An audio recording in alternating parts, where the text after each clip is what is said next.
That's the part in the game that everyone kind of knows about now, where you have to sink your manual, the letter in water, to reveal a message saying, "Help! I've been abducted by aliens. Use frequency code 747." Now, if you're like me and you rented this game first, you had no idea about that. But if you get to the, hopefully I'll be able to show it off when we beat the game, there's like a little montage of drawn sequences and whatnot of parts in the game. That one was specifically put on the end in case of a situation like that.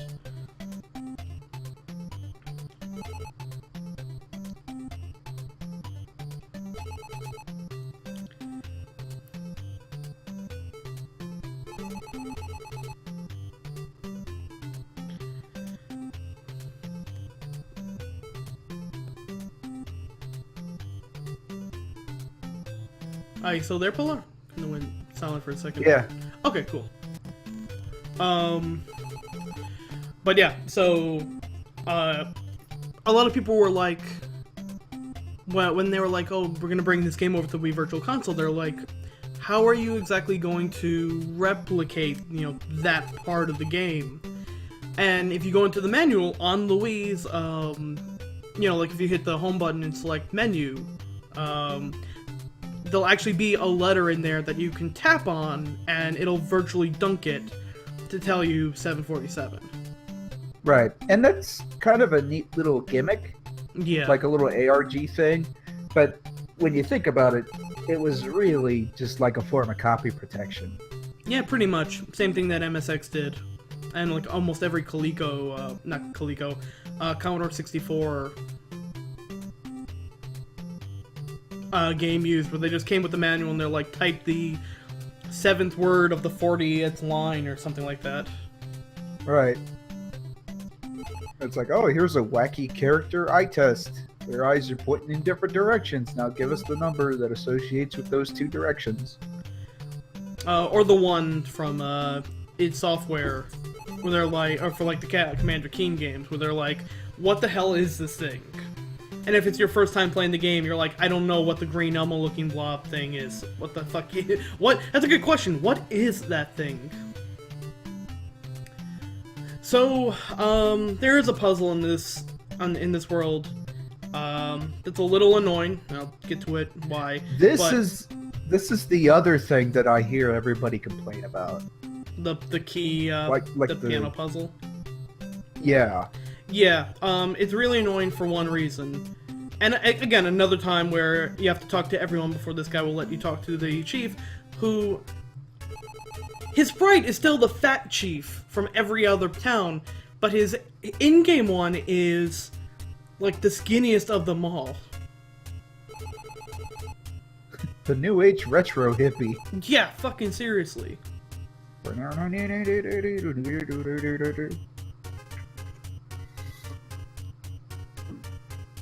Huh. I love the Spear of Destiny. That sounds good. I like copy protection that has a little bit of fun with it. So we gotta tell it a secret. We have to keep it a secret. Because we're gonna, that ship that they are like, oh man, it's the ship that belongs to our great land father, Captain Bell, the man we idolize. We're gonna fucking sink this ship.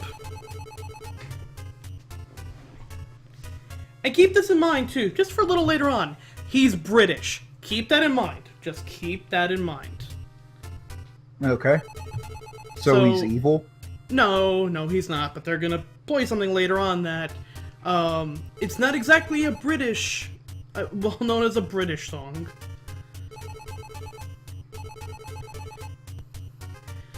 So, we need Peter, that's all they tell us, we need Peter to help us get into his cave so we can bust his ship up.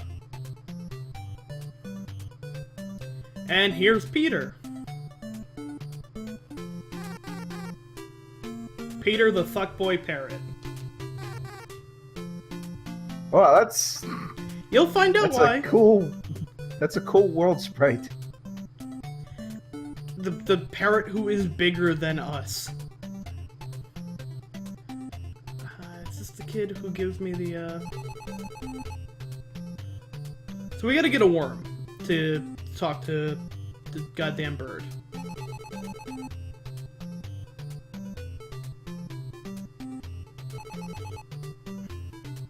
I like the guy who's just like hanging out by a tree, just really defeated. Well, it's impossible to cross the strait now. He looks like one of those, like, townspeople from Kirby. He does! Holy shit, he looks like the chef. Yeah. Okay, so wait. If it's not here, it might be, see if we can find another place to dock. The nice thing is, if we're not, you know, in a place where we can dock at all, it's just gonna be, light water, so you won't waste your time exploring a goddamn endless ocean.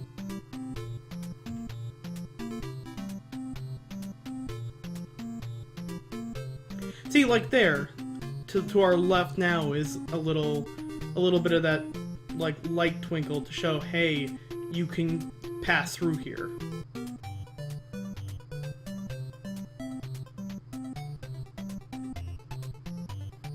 Alright, here's the guy who gives it. Hook the Fishing Master.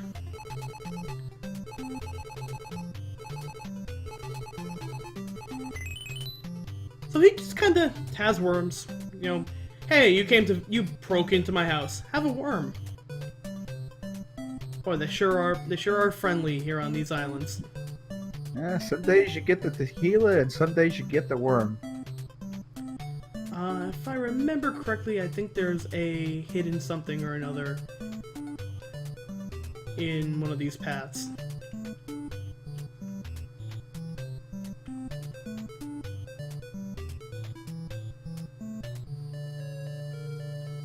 Okay, so here's what pisses off a lot of people about this puzzle.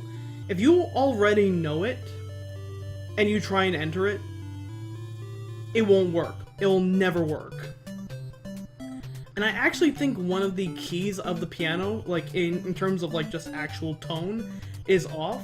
So for me in particular, I thought, oh man, this is a, you know, do, re, mi, fa, sol, la, ti, do keyboard. It's probably off by a little bit. No, I just didn't talk to the goddamn parrot first.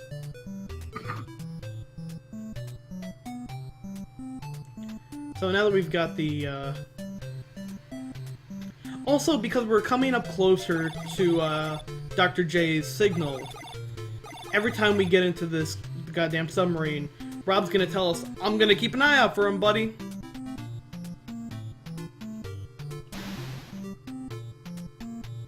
Which is cool for us, but I was actually watching a speedrun of this the other day, and the speedrunning people were like, I hate that goddamn Navcom so much.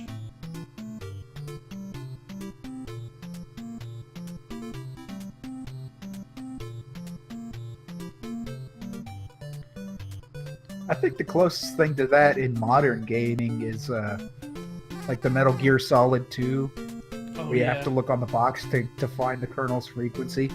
Yeah, pretty much, and Meryl's too, which is something that they also had in Metal Gear 2, which is where Metal Gear Solid got it from.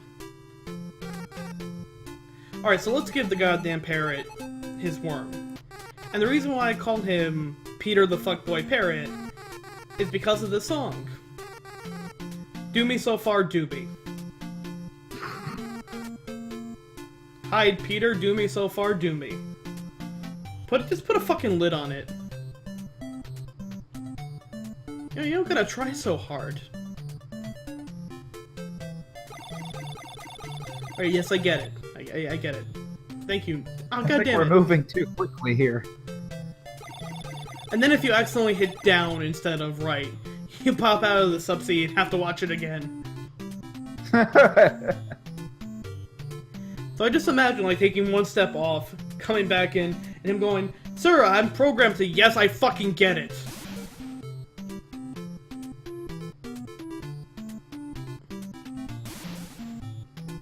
Also, how weird is it that we managed to submerge pretty deep when we were in the guts of a whale already? Like, how much water was in that fucker?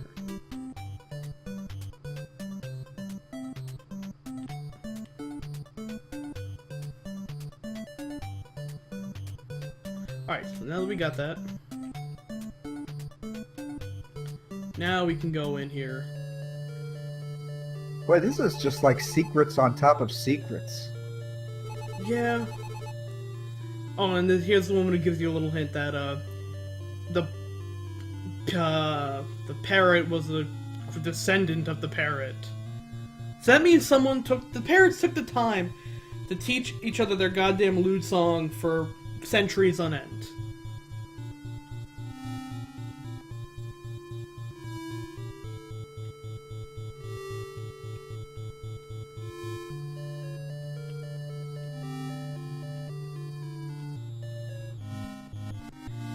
And there we knock out that stupid Zelda-looking fire.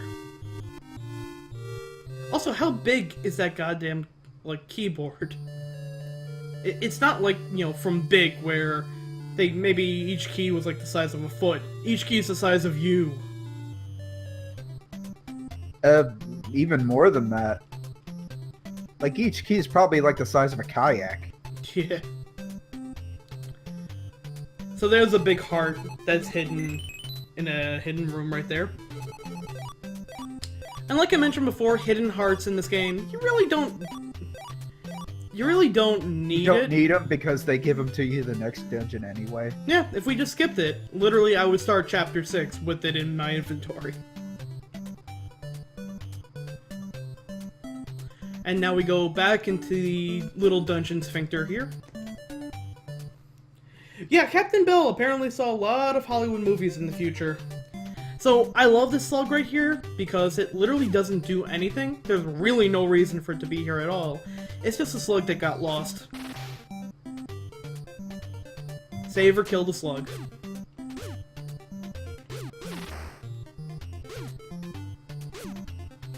So this dungeon is actually really cool, I think, compared to the third one. Third dungeon was pretty much, sorry, chapter 3 was just like a major, like, boss rush. Chapter 3 had a lot of bullshit. This dungeon, on the other hand, is a lot of traps. Like this. And stuff like this.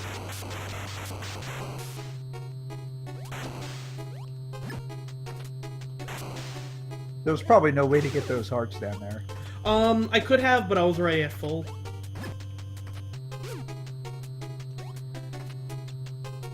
This is the chapter where you kind of learn how to jump over a lot of projectiles and obstacles. Okay. I think this is the path to go. Are these straight up upside down crosses, or is that just like a coincidence? Some of them are just upside down crosses. I think it was their way of, like, a fuck you to Nintendo to try and get, religious imagery in the game. So, here's a thing with this. If I took the upper row right now, even though there are mice running on it, I would still fall back into that pit. So instead, I want to take that little, like... The secret exit. Yep.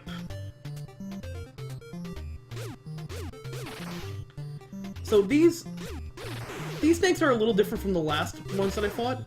Mostly because they'll actually, like, take a second to, like, step back and charge you.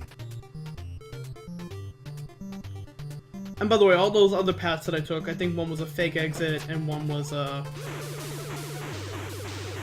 death trap. Yeah. Actually, I think I want to kill that.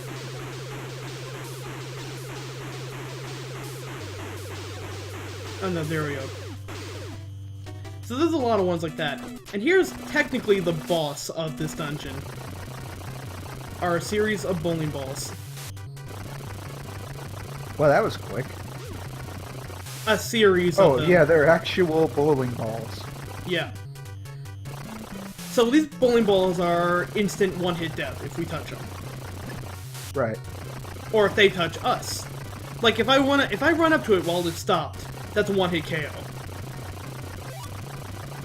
Yeah, do you think with the character called Mike Jones and his uncle Dr. J, do you think maybe they might have liked Indiana Jones a little bit? So, again, just like the Wizrobe before. Oh no! Pirate ghosts! We want to reflect the ghost pirate bullets back at them. Just take their masks off. Zoinks!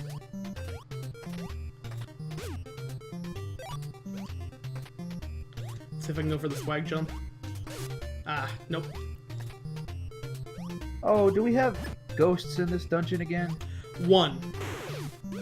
We have exactly one fuck with you ghost in this dungeon.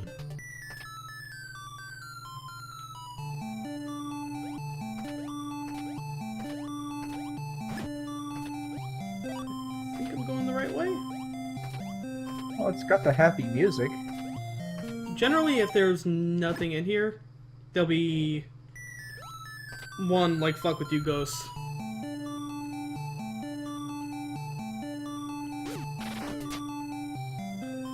I think there's another one, though, so this might be a fake exit.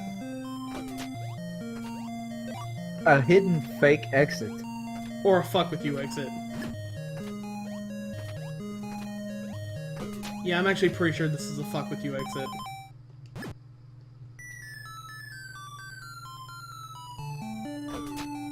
Yeah, we got the medicine. That's all we really want.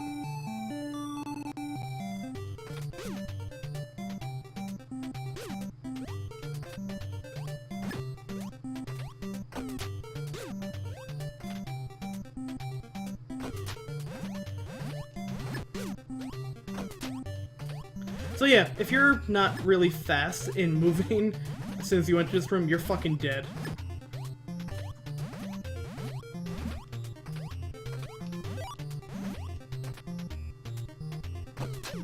But, you know, a couple hearts ain't the worst thing ever.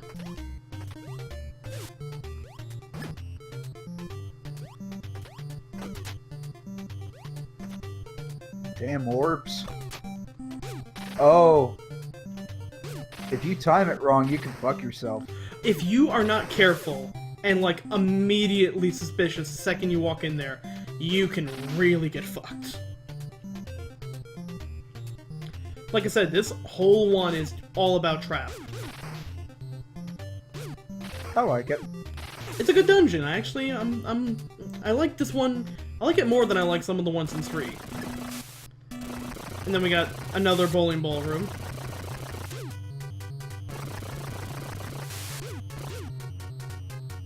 Oh, but these are green. They're super bowling balls. Yep.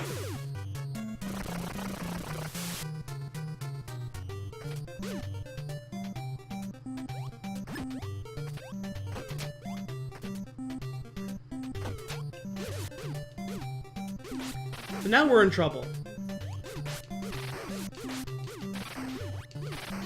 Because I really want to have the shooting star. And I believe it is in here. Yep, that's where the final fuck you ghost is. So if I didn't kill that ghost here, I could get stuck.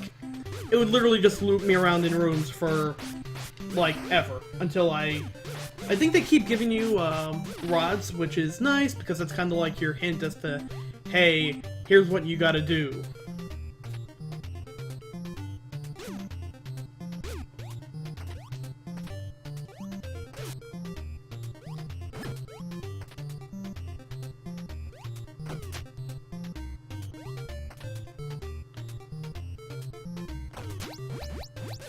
Yeah, you've got to get the timing on those orb smacks just right. Yeah.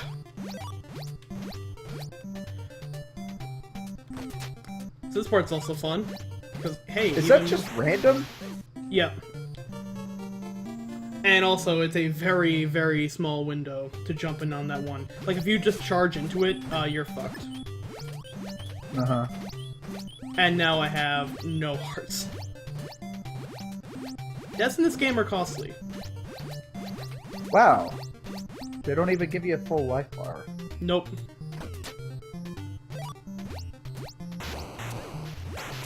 And if you hesitate for even a second... If you hesitate for even a second to get on there, you get pelted with arrows. And here's a place where you definitely want to have distance on your shot. Oh no, it's red bowling ball. Yeah, it's fast and it doesn't go down the hallway. And again, one hit KO.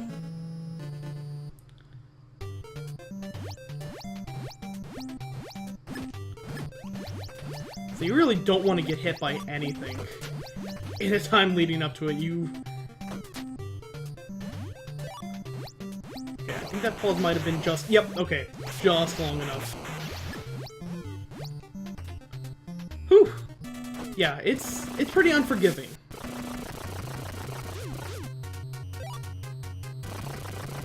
And now, once I get to here, it doesn't matter how many hearts I have.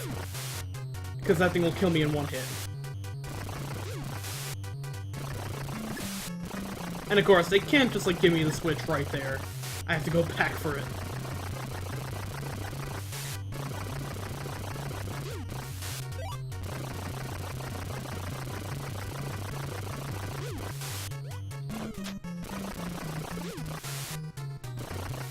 I think that's the last instance of the bowling ball, though.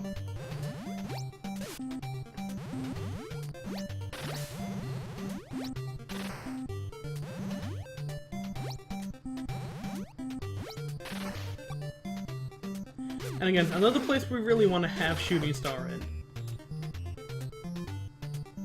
Oh, can you complete this without Shooting Star? Oh, you can. It's just, you have to get really close to the bowling ball to be able to... You have to hit the bowling ball to get it to stop. And if you don't have Shooting Star, it's really hard. So thankfully, we don't have to yell Abracadabra this time, but we do have to jump on that a couple times. And remember me saying before that he was British? Well, tell me if this song sounds particularly British to you.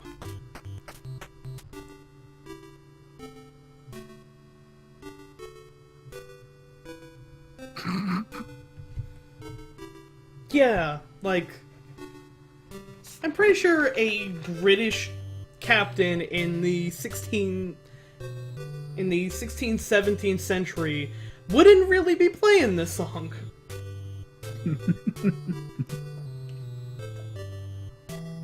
I mean, it's a nice rendition, though. Part of me likes to think that, maybe that song playing is just an American fleet with the chip on its shoulder, going around to finish the job it never got a chance to.